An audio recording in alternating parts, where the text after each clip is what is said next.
5 na lang ang natitirang castaways ng Survivor Philippines Palau na maglalaban-laban para sa titulong Sole Survivor at sa cash prize na 3 million pesos. Kaya naman lalo pang umiinit ang pautakan at patatagan ng mga alyansa.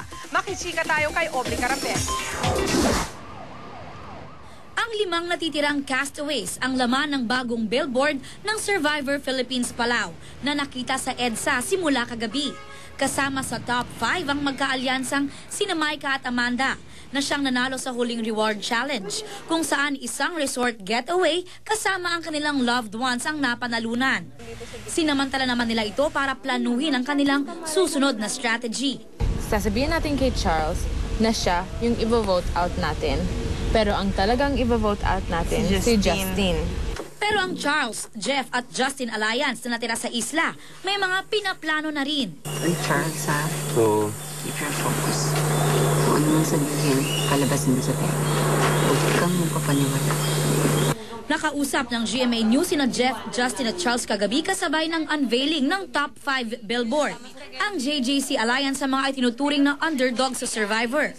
Sina Jeff at Charles ang huling napili sa schoolyard pick sa simula ng reality show dahil mukha raw silang mahina. Yung feeling pa lang na yon na matagal ka na nandun, tapos ilang days na lang, pwede mo makompleto yung 39 days, yung feeling na fulfillment. 3 million pinag-uusapan dyan. Isang mali mo nga lang, pwede ka nang matanggal. Yung 3 million wala na. 5 na lang kayo. Kailangan gumawa ka na, gawin mo na lahat. Si Justin naman ang pinakaunang na-vote off sa Tribal Council. Pero hanggang ngayon ay nananatili pa rin sa laro.